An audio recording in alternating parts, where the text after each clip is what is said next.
Collègue Lordino. Merci, Monsieur le Président. Vous nous faites une proposition à laquelle je souscris personnellement. Et j'espère que nous allons trouver ensemble, quelles que soient nos opinions politiques, le consensus nécessaire à l'apaisement de notre pays. Car la situation est en effet grave.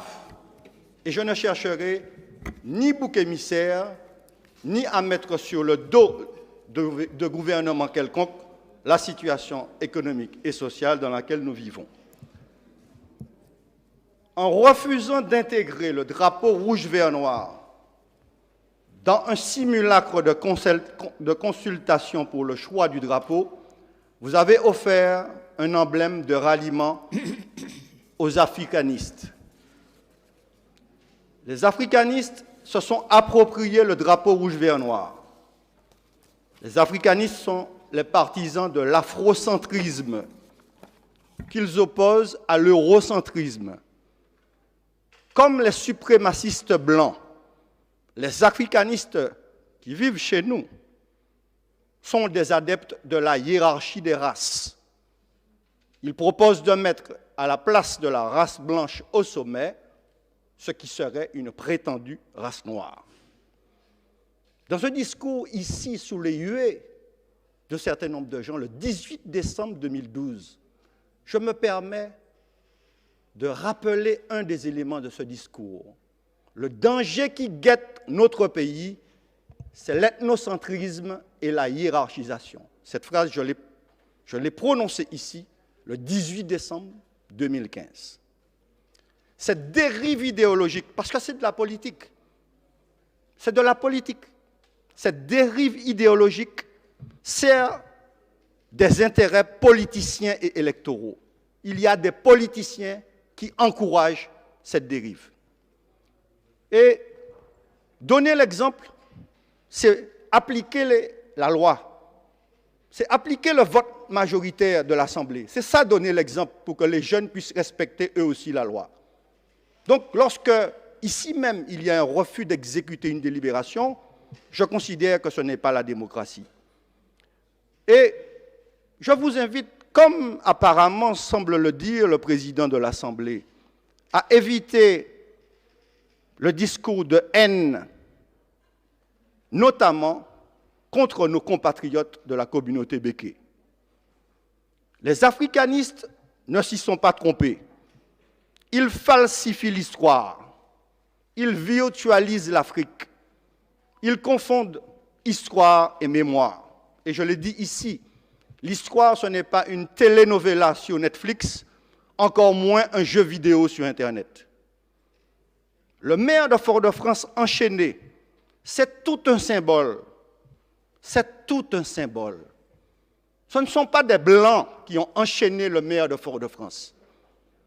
Ce ne sont pas des Békés qui ont enchaîné le maire de Fort-de-France. Ce sont des nègres, ou plutôt des négresses.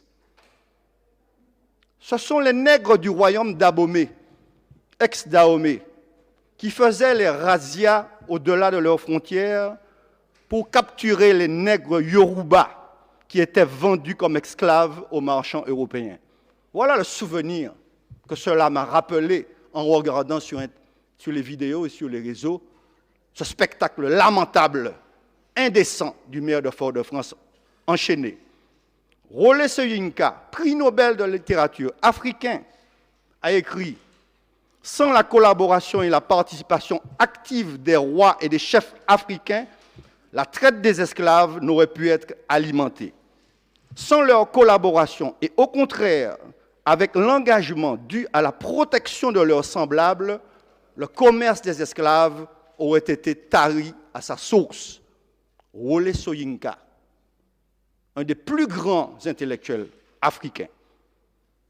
Leur complicité obscurcit, c'est lui qui dit ça, leur complicité obscurcit ce qui aurait dû être la division nette entre victimes et violateurs. Notre brillant et illustre compatriote, le professeur Aimé Charles Nicolas, professeur de médecine, nous propose de regarder la vérité en face, sans souffrir, en parler sans souffrir, dit le professeur Charles Nicolas.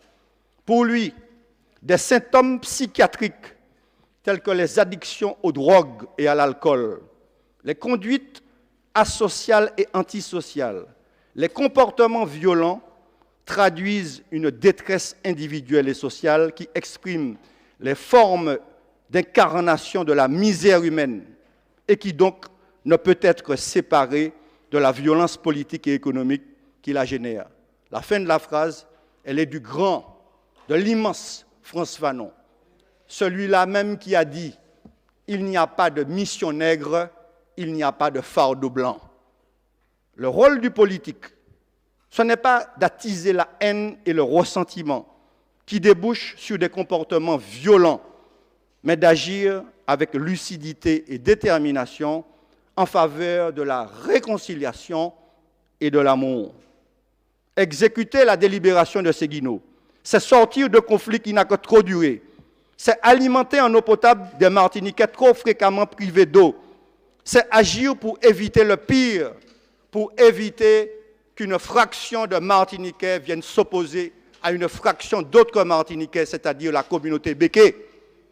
Je vous invite donc, comme le président de l'Assemblée, à faire en sorte que nous trouvions ensemble les voies de l'apaisement qui permettront à notre pays de retrouver le chemin du progrès et du développement durable.